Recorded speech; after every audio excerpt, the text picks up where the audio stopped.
Welcome to your practice. My name is Lauren Eckstrom, and in this recording of a 60-minute live class, we dive deep into the practice of yin yoga and we add in some very special myofascial work at the end. Be sure to click subscribe below, and I'll see you at the end.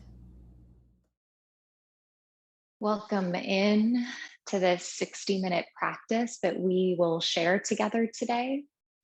I'd like to invite you to have a few props with you and by your mat. And as the reminder, if for any reason you don't have props nearby, that's totally fine. You can substitute pillows, blocks, make it work for you. So I'd like you to have 2 blocks for today's practice.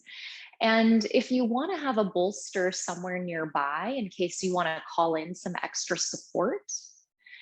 And if your knees are tender, you can always have a blanket nearby as well to pad up the knees in case that's something that might be supportive for you in your practice today. So we're going to go ahead and get started with 2 of our blocks on our back. Place one at the medium height and turn to face away from it. That block's going to be right underneath your shoulder blades.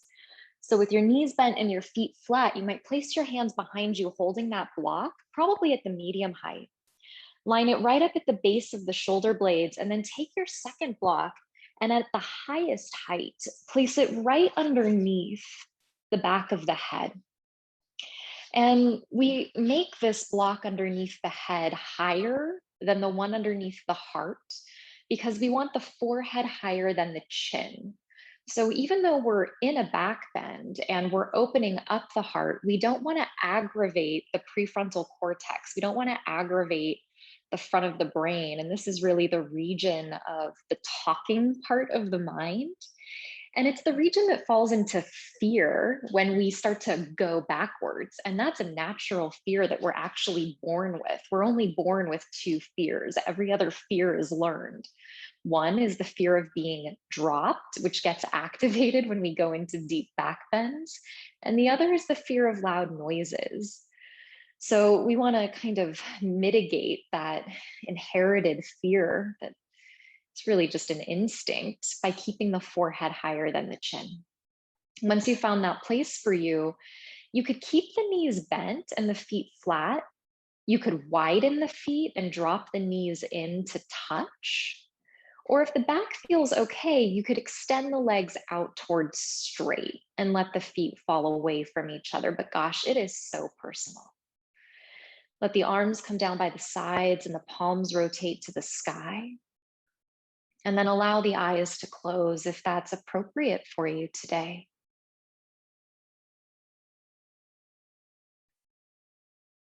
And start to deepen the breath.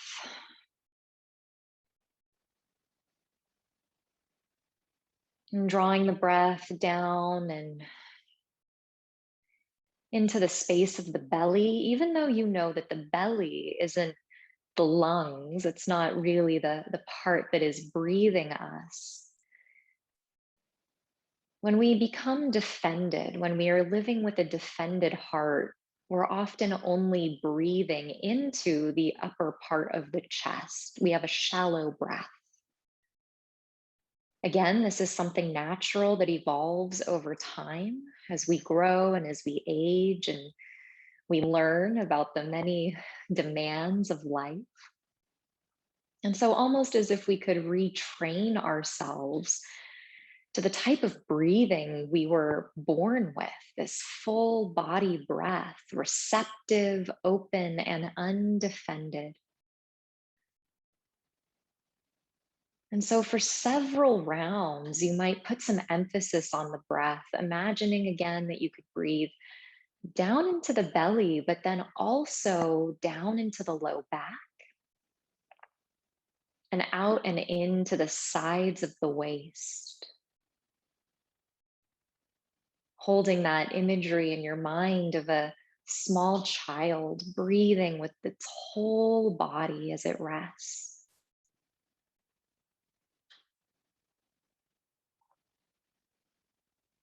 And after several rounds, you really get to discern when the time is right for you You might let the emphasis on that fuller, deeper breath subside and just trust that your body knows how to receive your breath.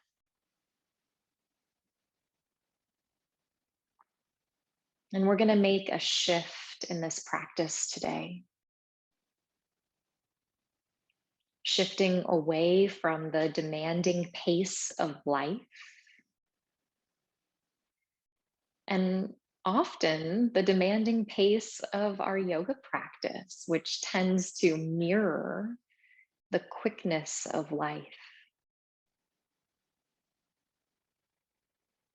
When we find that we're living with a defended heart, when we find that we're caught up in defensiveness, so often what it's rooted in is this story of not having enough time. And the only remedy is to slow down, to remember that we have a choice. We might feel resistant to that slowing down. It might feel counterintuitive, even deeply challenging. But by making this choice to slow down our practice and slow down our breath, we begin to rise up to meet our needs once again. To remember that it's up to us to meet our needs, not anybody else. And so you set this tone for your practice today, doing just one thing with the fullness of your attention, with an undefended heart. And as the teacher Mirabai Starr shares, shifting out of the tyranny of the head and into the sovereignty of the heart. And so just from this place together, we'll take 3 cleansing, clearing breaths to let go of any heaviness. Take an inhale through the nose. Open the mouth. Let it all go. 2 more times, full deep breath in. Open the mouth, exhale. 1 more time, deep breath in. And open the mouth, exhale. And turning the palms down to the earth, a gesture of grounding, settling. If the legs extended out towards straight, rebend the knees, place the soles of the feet flat, or heel toe the feet back in hip distance. Shift the hips a little bit to the right, and then start to roll to the left. Let your right arm come over to support you. Press up and off your blocks, rise up to sit, and then curl forward onto your knees. You're still seated, but like you could curl into a little ball. Grasp your elbows around your knees, hold opposite elbows, drop your forehead to your knees, and then breathe into the back of your heart. In the energetic healing modalities, they say we receive from one space and we give love from the other. So to open up both the front and the back of the heart, and after being in that supported back bend for quite a while, imagine you could draw the shoulder blades away from each other, dome and round through the upper back, and then send your breath right into that center space between the shoulder blades.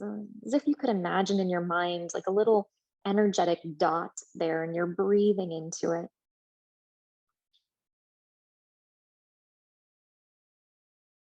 On an inhale, lift your forehead back up, cross the legs, right shin in front of left, place the hands on the knees. Seated cat-cow here, inhale, lift the heart, roll the shoulders back, and if you're feeling quite tender and vulnerable, you could just do a little bit of this.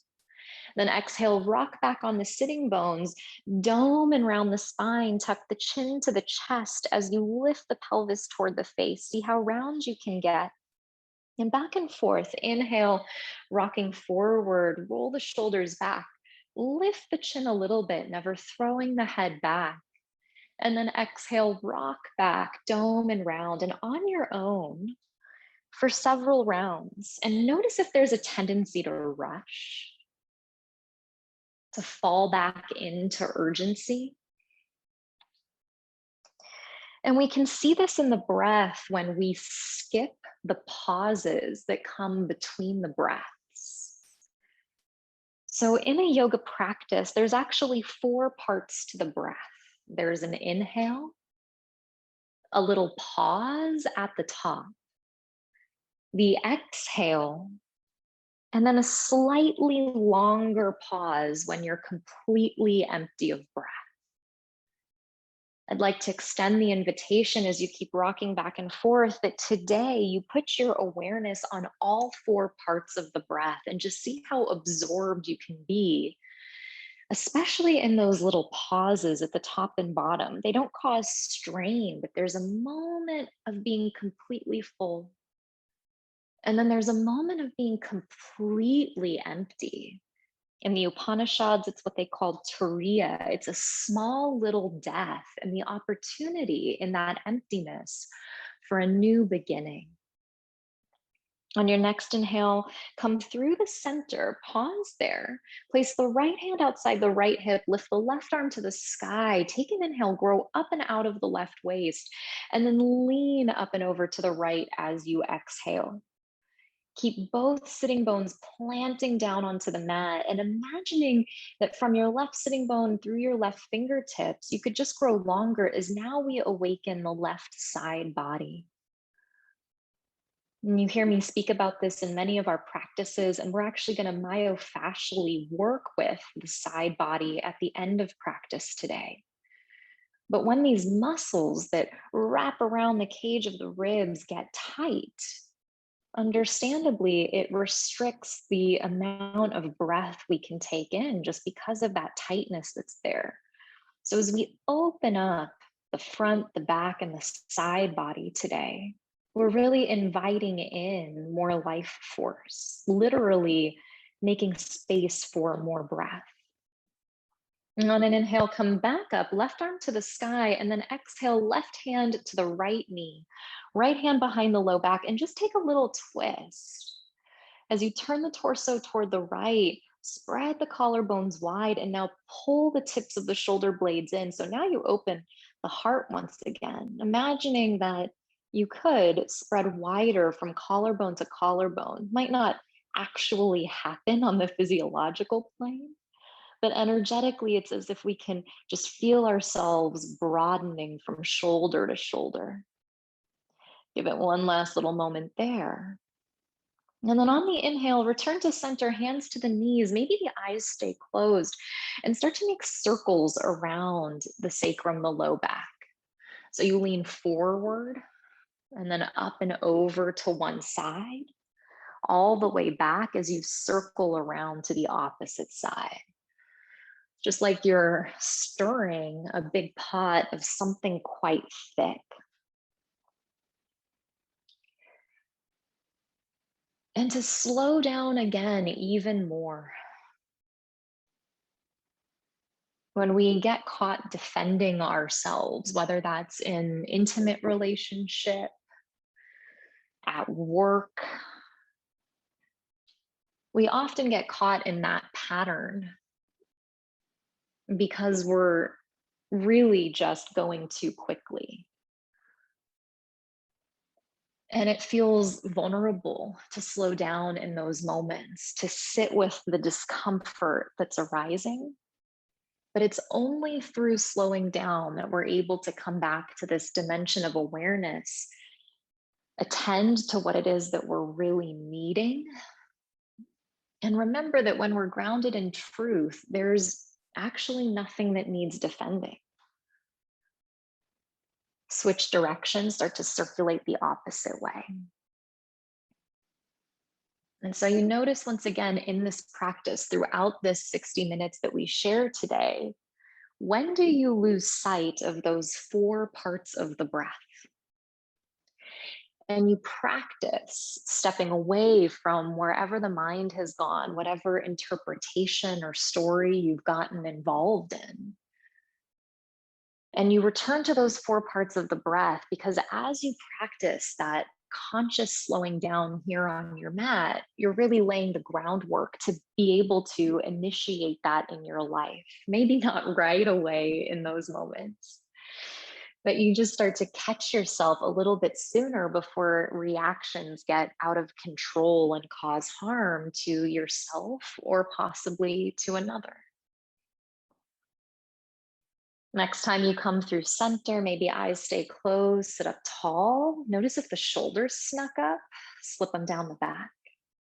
Left hand outside the left hip, right arm to the sky. Take an inhale like you could get taller from hip to hand. And from that place of length, lean up and over to the left. Again, maybe the eyes stay closed. Breathe.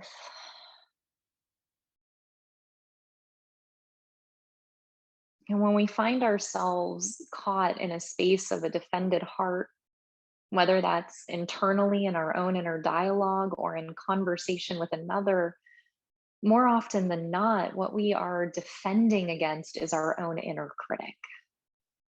The one inside of us that thinks we need to do things perfectly or a certain way, that we need to show up a certain way all of the time, to not be messy or uncertain or disorganized, whatever the thing is for you. And so you just see this is your own inner critic, and you can hold that inner critic with so much compassion and kindness. Come back up through the center, reach the right arm up, and then place the right hand outside the left knee, turn to the left. Left hand behind the low back, little twist here, so that we move the spine in all the different directions today. Maybe you close the eyes again. These at-home practices can be so challenging when we're in a familiar environment. Things in our environment that are pulling at our attention. And come back to your body, those four parts of your breath, and you remember why you practice. And see if you can breathe into the sides of the body as we take this little twist. The places that feel restricted, less accessible, but even in this moment, you can find freedom and space. One last little twist there. Come back to center, unwind, and then sweep onto the hands and knees, tabletop pose. You might shift your blocks off to the side and then come back into child's pose. Big toes together, knees apart, shift the sitting bones back to the heels. Maybe you make a little pillow with your hands. Let your forehead rest on your stacked palms. Close your eyes again. And then breathe. With the body placed in a different way, now in what is essentially a forward fold. Do you notice your breath in a different way? Maybe now with the belly facing toward the earth, a different experience of gravity. Maybe you can breathe the belly toward the thighs, toward the earth, and really just feel into the roundness there. The roundness that for so many of us, however we identify, whether male, female, that we live in a society and a culture that has told us that this roundness, this fullness is somehow something that we should hide. And of course, as we watch small children, they live in that glory of a full belly, nothing holding back. So for a moment, like you could just give yourself that permission to breathe into this place that is asking for your attention. It's the holding center of your vulnerability.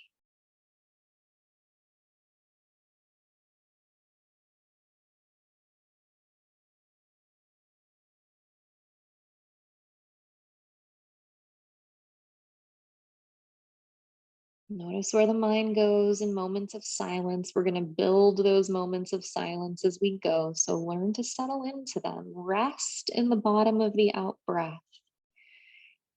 In that moment when you're totally empty, the freedom of a little death and a new beginning.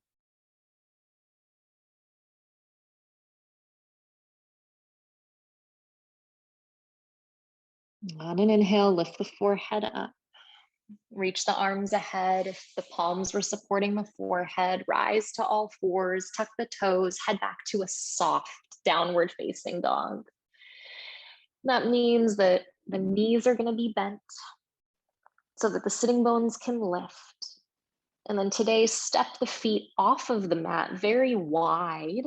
Walk the toes a little closer to the hands. So for those of us, myself included, that tend to be tight in the posterior side of the body, maybe now we can get the heels a little closer to the earth, or possibly even all the way down in that shorter, wider stance. Drop the head. Notice if you are holding the head up, the space, the tyranny of the mind. Let it go.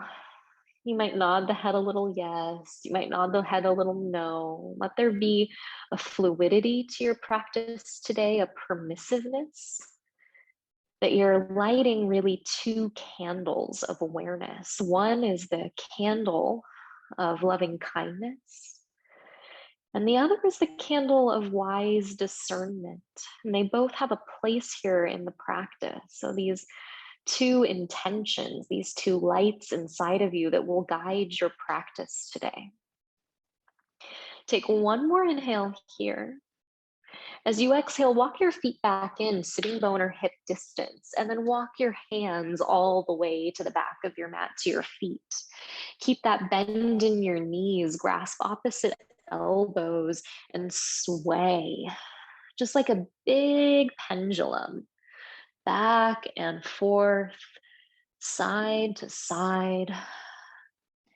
And our forward folds are really just symbolic of turning back in on ourselves, coming back to inner trust, inner listening.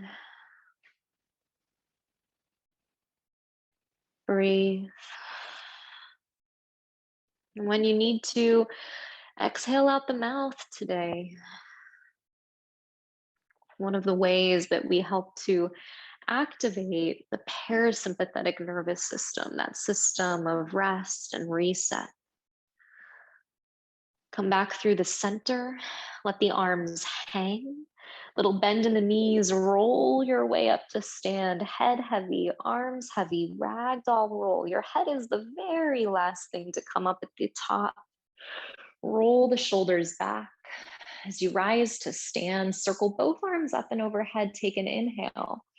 And then catch opposite elbows up and over the head. Not everybody has that kind of mobility or space in the shoulders, so you might just catch opposite wrists or opposite forearms. Find a place for yourself, take a breath, and then lean to the right as you exhale. Like you could take that left arm up and over the head. So another side stretch, and you might feel it a little bit higher up the side body this time, up and underneath the tissue of the armpit, a little higher into the shoulder. Inhale back to center. And then exhale, lean to the left, still holding opposite elbows. Take the right arm over. And you might notice one side feels a little more tender than the other. Can you slow down enough and be patient with your breath enough to notice even the most subtle of differences? Inhale back to center. Circle the arms up, interlace the fingers up and overhead, and then catch the interlaced hands behind the head. Flare the elbows out. Take an inhale, lean back, open the chest, a little standing cat-cow here. Then exhale, curl in, chin toward chest, never pulling on the back of the head, but the elbows come in toward each other. You round the upper back, then counter it. Inhale, lift the heart, press the back of the skull into the hands, flare the elbows wide. Exhale, curl in, dome and round. Just two more times on the breath. Inhale. Exhale.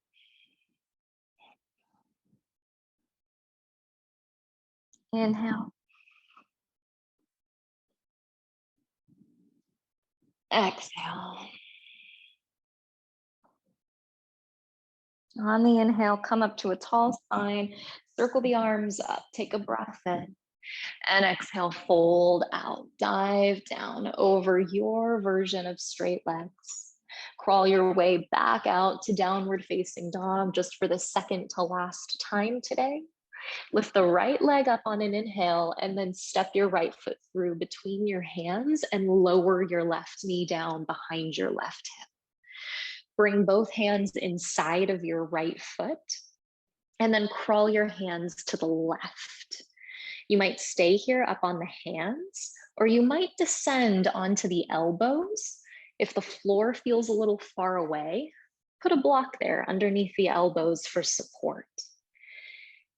And then drop the chin, close the eyes, and come back to yourself.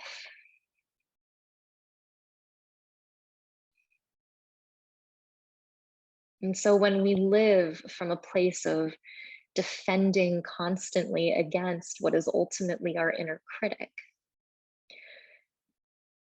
we harm not just other people, but we harm ourselves. There's a story of a comic, one of the late night hosts who predated Johnny Carson. And he started each night, like they all do, with some stand up to the audience. And this man thrived off of the response of his audience, his intention to get everyone clapping. And one night he noticed that there was a woman in the audience who wasn't clapping for him, and he became fully focused on her. He started addressing every single joke toward her. He started becoming obsessed with getting this woman to clap. It became so frustrating to him that eventually he stopped and asked the crew to turn on the house lights so that he could speak to her directly. And what he ended up discovering was that she was unable to clap because she was born with a birth defect and didn't have arms to clap with.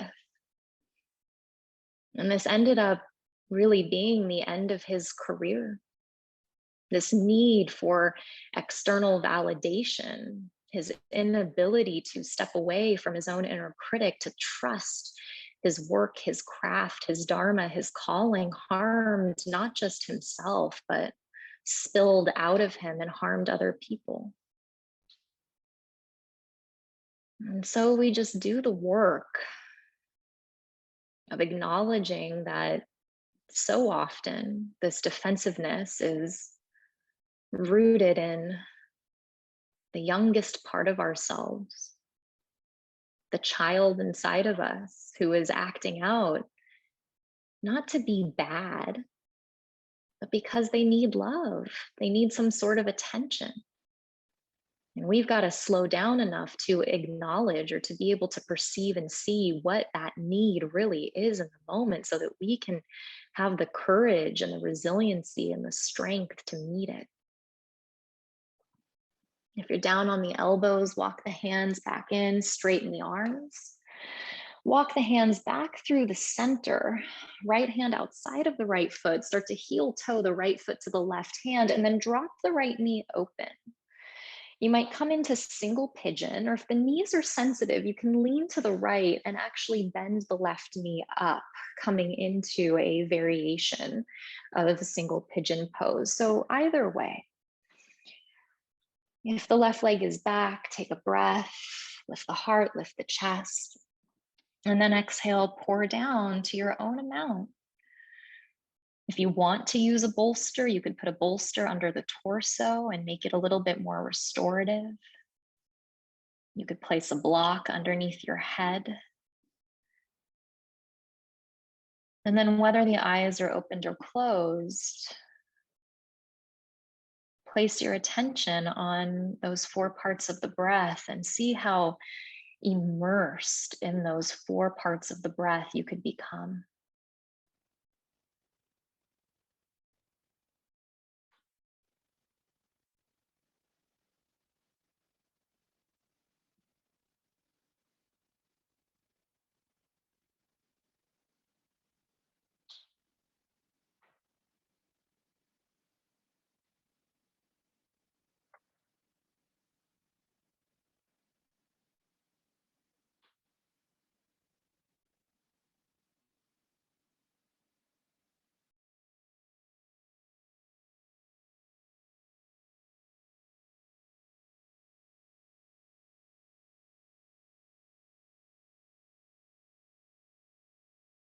And softening the jaw, a little space between upper and lower teeth.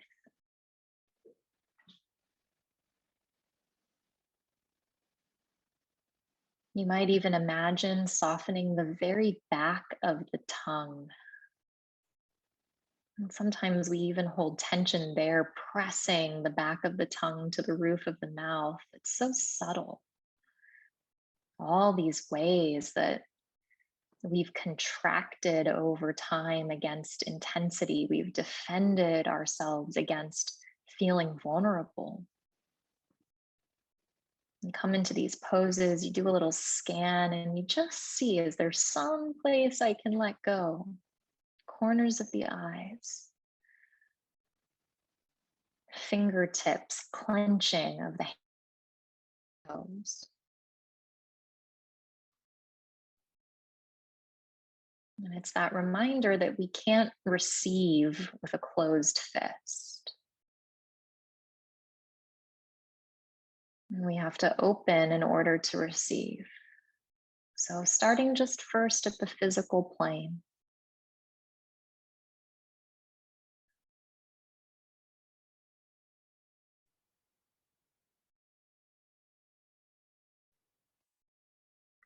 And on an inhale, walk the hands back in, straighten the arms, lift the chest. And then if you haven't already, lean all the way to the right onto that outer right thigh and sweep the left leg forward. Sole of the right foot to the inseam of the left leg. Flex the left toes toward the face. Take an inhale, lift the arms up. And then exhale, fold out over your left leg. You might even, again, bring a block here. Let the head drop.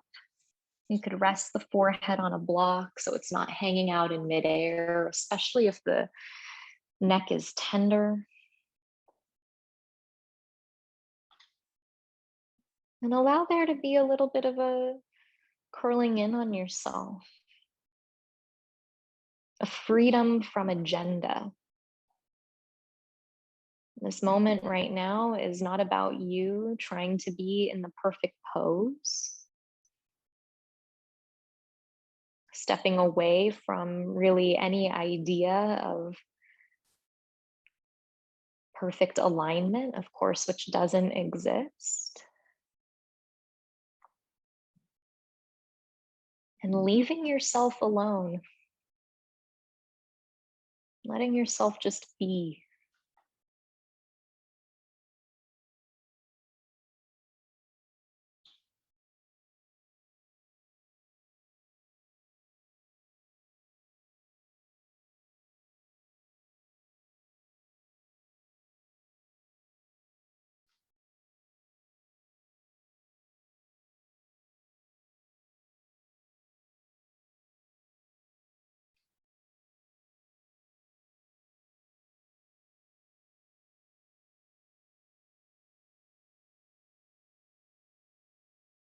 We try to remember, especially in the moments that feel hard to be with or challenging,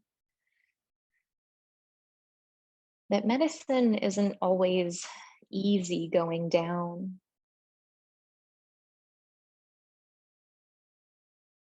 And sometimes it's the bitterness of some herbs we've maybe received if we pursue Chinese medicine, or some antiseptic on a cut. That these things can be bitter to ingest. Sometimes they even sting, a little bit painful. And our practice can have that same sting sometimes, not painful in the terms of hurting the body in any way, but because the heart and the mind are being confronted, we're having to sit with ourselves. And this is the first step toward waking up. We see ourselves as we really are, our habits, our patterns. And it's only from that place of awareness and awakening that then we can have the power to make a different choice, to be an adult who behaves as a conscious, adult making choices, not an unconscious child acting out in an adult body.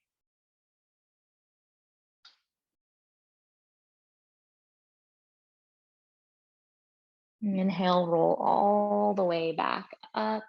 Take that moment at the top, sit up, breathe. Right hand outside of the right knee, spin the sole of the right foot flat, bend the left knee, and then roll onto the back, hug the knees into the chest, and we're gonna counter that external hip rotation. Take the right thigh tightly over the left, Supta Gomukhasana. You're gonna squeeze the inner thighs together. And then you might reach down and catch the outer edges of the feet and then lift the feet up so that the shins become parallel toward the mat. This is all just in theory.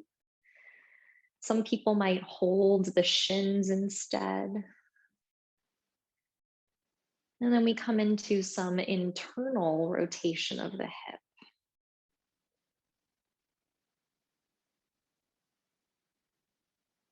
And do that scan again. Did your jaw tense up? Did your shoulders lift? Did you forget to breathe?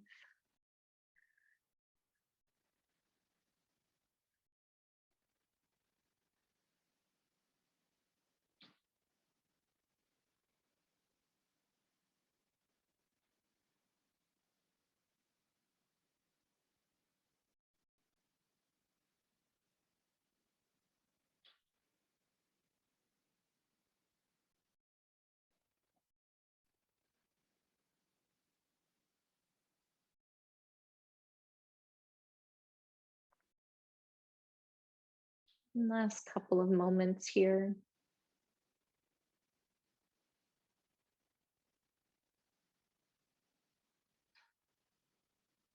And just release the feet, but keep the inner thighs together. Shift the hips to the right and then drop both knees to the left. Take a twist.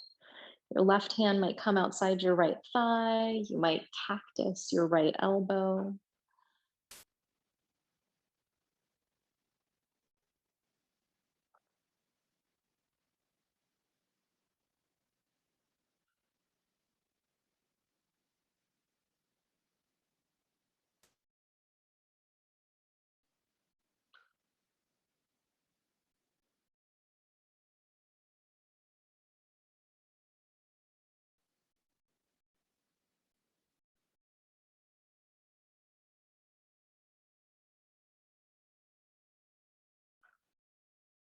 And back through center on the inhale. Hug and squeeze the knees as you uncross the legs. Give yourself a little hug. Either rock forward and back or roll to one side. Rock all the way up. Cross the ankles, roll to hands and knees. Move your knees behind your hips and make big circles with the hips a couple times in both directions.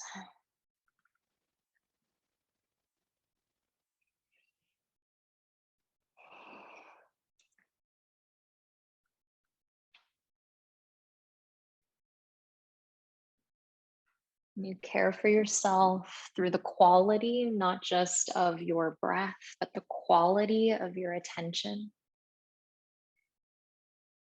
If you've been going one way, make sure to switch directions. It doesn't need to be linear. You might find a place that needs a little extra attention and kind of stay there for a moment.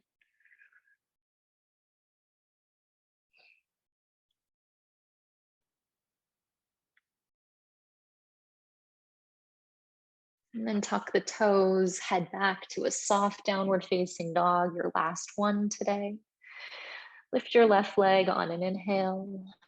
Step your left foot through, lower your right knee down, bring both hands inside of your left foot and start to crawl the hands to the right. You might lower to the floor. I'm going to lower to a block. You could stay on straight arms. And then a little tuck of the chin as if to look back into your own heart.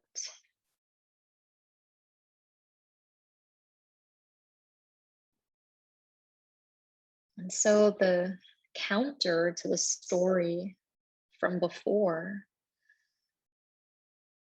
is the great and beautiful outcome of learning to live with an undefended heart, which is really embodied in the life of Rockefeller. For those who are not from the US or not familiar with the name, this is a very famous family in the United States. And Rockefeller was told that he was actually going to die, a very young death. His body was deteriorating, his mind, and his doctors told him at least by the age of 50, he would no longer be alive. And he went on a great inner journey and found the importance of generosity and began to give of his wealth. And he fell so in love with these acts of generosity, of being able to make a difference in the world and in people's lives, that his body healed, his mind healed, and he went on to live a very long life. And so the qualities of an undefended heart, not just loving kindness and compassion and patience, but humility and generosity.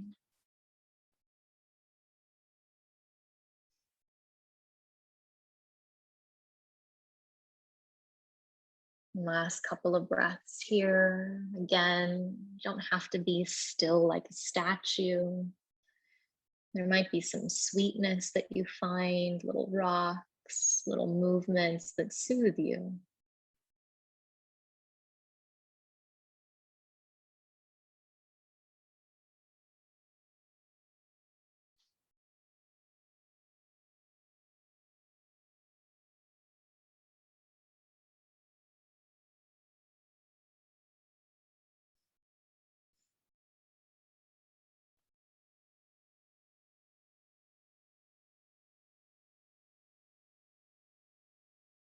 And if you're on the elbows, straighten the arms, walk the hands back through center, frame the front foot, heel toe the left foot to the right hand, drop the left knee open to the left, maybe slip the right leg back or come into the variation, and then find your version of the pose.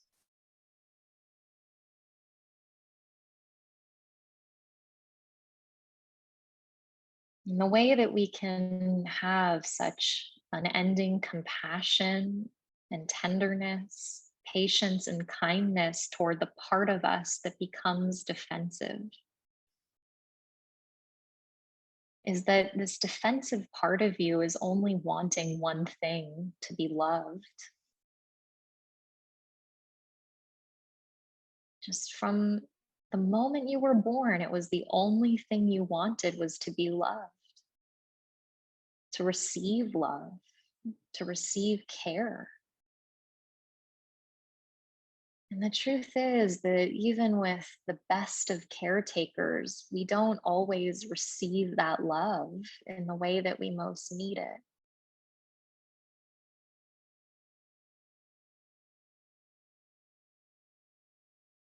And so, that youngest part of you, when it comes forward and you find yourself defending against even someone that you love or the world, you slow down, you put a hand over your heart, you care for this part of yourself that really is just expressing a need in an urgent but possibly less mature way.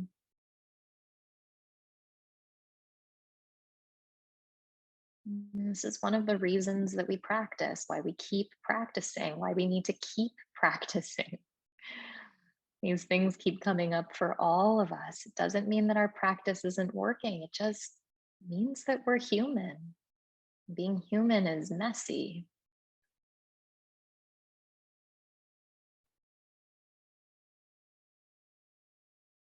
Walk the hands back in. Place the left hand outside the left thigh, lean to the left. Sweep the right leg forward, sole of the left foot inside of the right thigh. Lift the arms up, take a breath. And exhale and fold over your right leg. Drop in, drop into your breath, getting immersed in those 4 parts of the breath.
Last few breaths here. If you drifted away, it's not a problem. Pause again, slow down again. Almost like you could sit 6 inches back inside of yourself. Like you're leaning away from the screen of the mind.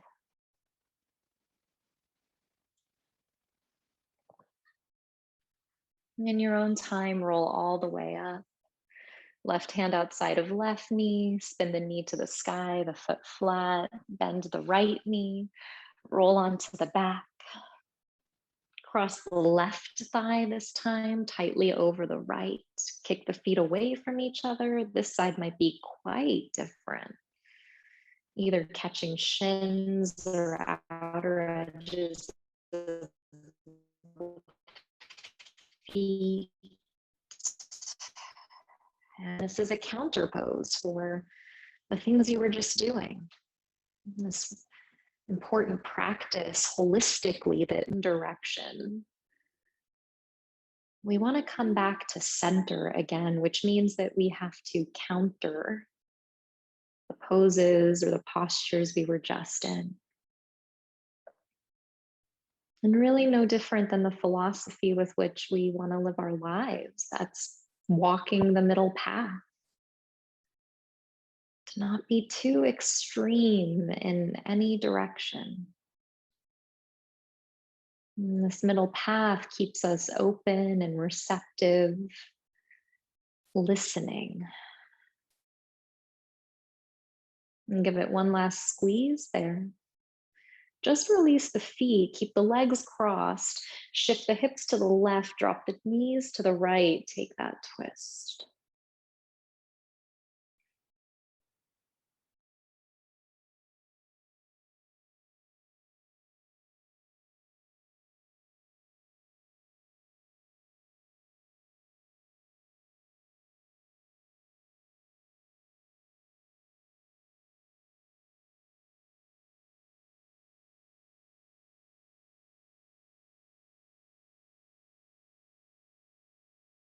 On an inhale, knees back to center, uncross the legs.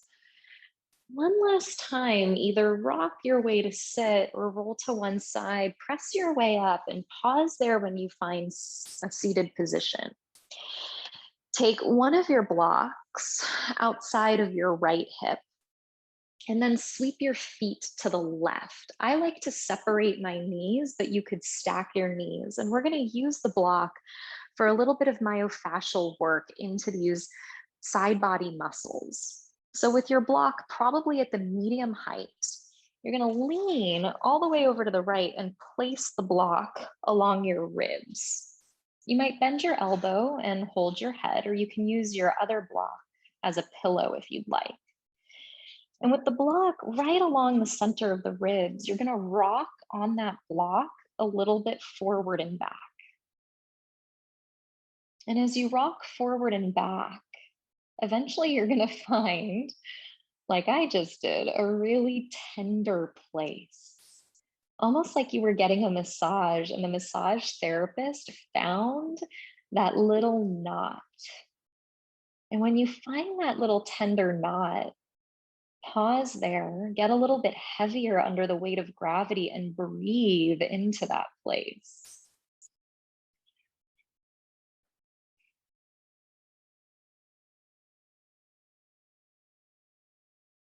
And the fascial body over time just gets these little adhesions.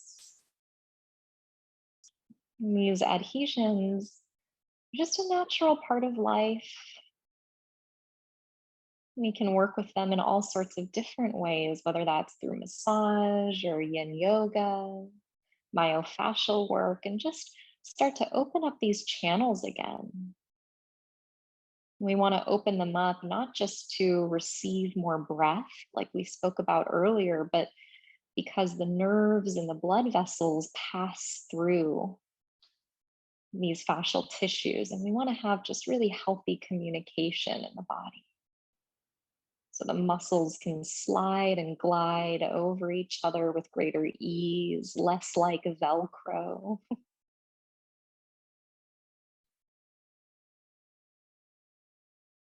And then from here, you're going to stay where you are. You're just going to press down into your elbow, into your temple, and lift your right waist a little bit off that block so that you can slide it slightly higher until the block is right underneath the base of the armpit. So the top of the block rests at the base of your armpit.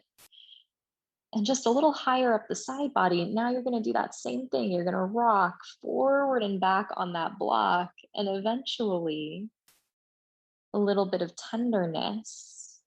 And you pause there, get still, and get heavy again. The same way that if you were working with a massage therapist, you would have to be undefended against their touch in order for it to be effective.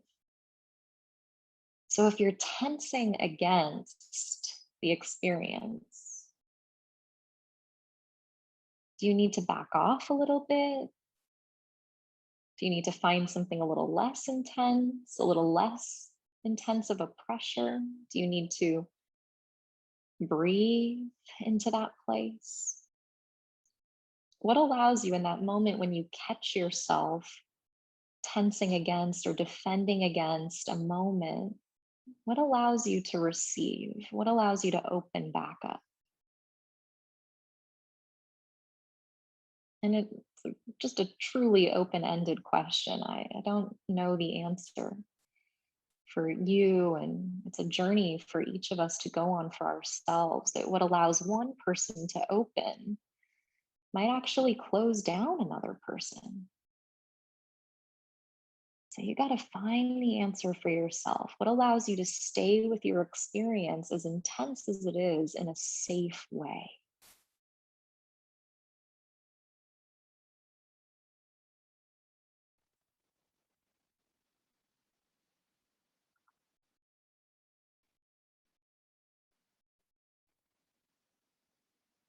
And even though it might feel like you could stay here forever for some of us, others might be really ready to move on.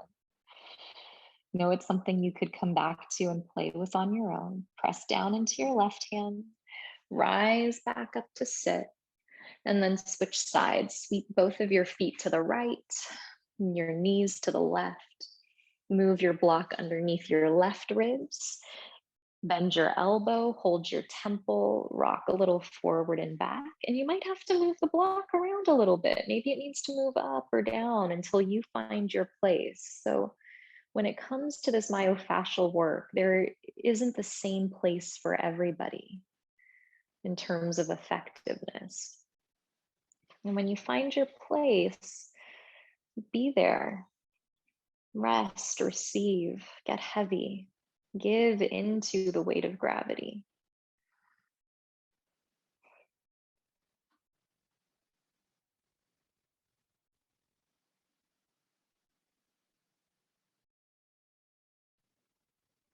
So many muscles in the face. Are you clenching those muscles? The temples, the cheeks, space between the eyebrows, the forehead. The face can hold so much of our tension.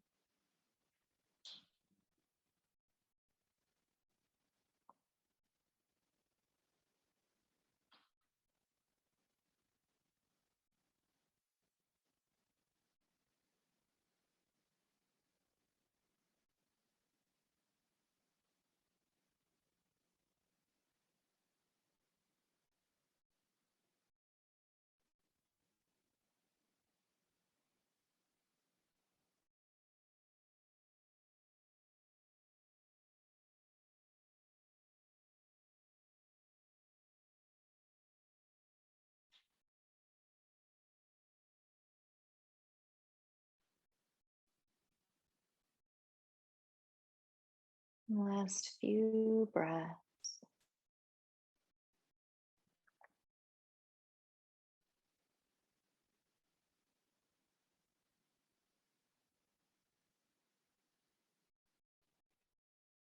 Lift the left waist by pressing a little into the elbow. Move the block up, base of the armpit, top of the block, rock, forward and back. So we get into this subscapularis area underneath that shoulder blade. Doing a lot of power yoga, a lot of down dogs. Often a lot of yogis hold a tremendous amount of tension in this place. Also just natural. We spend most of life kind of hunched over in a forward fold. We hold current stress and tension in this upper part of the body. And so you find that tender point, of which there might be quite a few, and you get still there, let it receive. You might find that a little continuous movement helps to touch more of those points.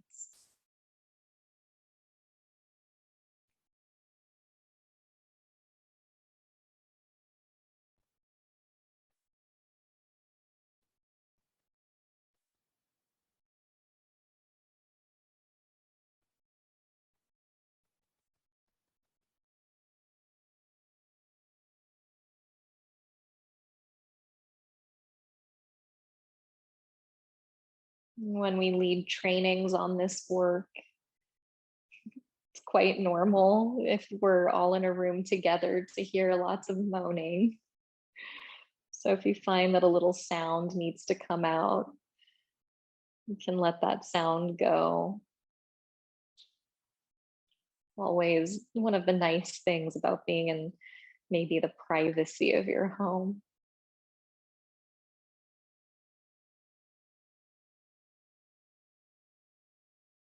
And this time, just staying down low, slip that block out all the way over to the side, release onto your side, and then roll right onto your back. Reach down, hug the knees into the chest.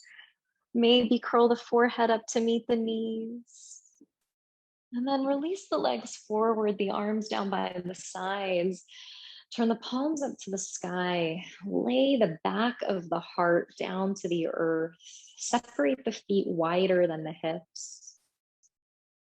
Take a deep breath in through the nose. And open the mouth, let it go.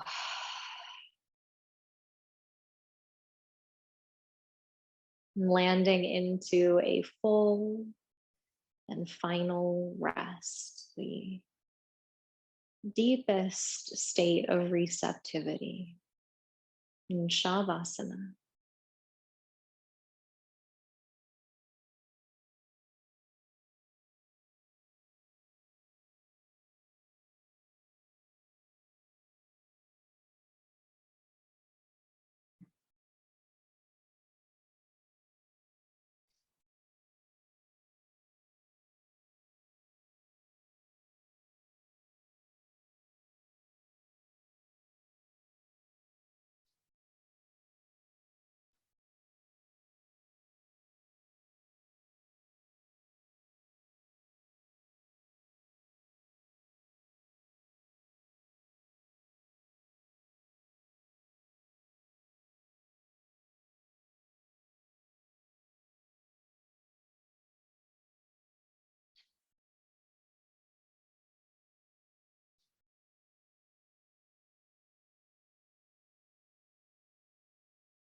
If you'd like to take a longer rest today, this would be the perfect practice in which to do so. If you need to transition, you might float one hand to your heart, one hand to your belly, breathe into your two hands. Keep the eyes closed, resist urgency and hurry. Continue the practice, mindful transition. Bend the knees, place the feet flat. Curl to one side, you might cradle your head. And then pressing down into the hands, rising up, finding a cross-legged seat. Maybe the eyes stay closed as you draw the hands to the heart, bow the chin. Breathe in, breathe out. And taking with you today the lighting of these two flames of awareness, the flame of loving kindness, the flame of wise discernment. As you just attend off the mat and through all of your relationships, the one with yourself and the one with others in the world, of those moments when you get caught in the tyranny of the head over the sovereignty of the heart, and you remember who you really are and what is true, which is love. And so, with kindness toward yourself, you slow down, you become immersed in the breath again, and you attend to the need that is always there under the defensiveness. And on an inhale, draw the thumbs to the forehead for clarity of thought, the fingertips to the lips for thoughtfulness of speech, and the hands to the heart for consistency of action, allowing your practice to guide you through everything you're thinking, saying, and doing. Namaste. Thank you so much for sharing your practice with me today. If you haven't already, click subscribe below and then sign up for my newsletter at laureneckstrom.com, where you can be invited to join these live practices for free each time I teach them. Thank you again, and wishing you a beautiful rest of your day. I look forward to seeing you next time.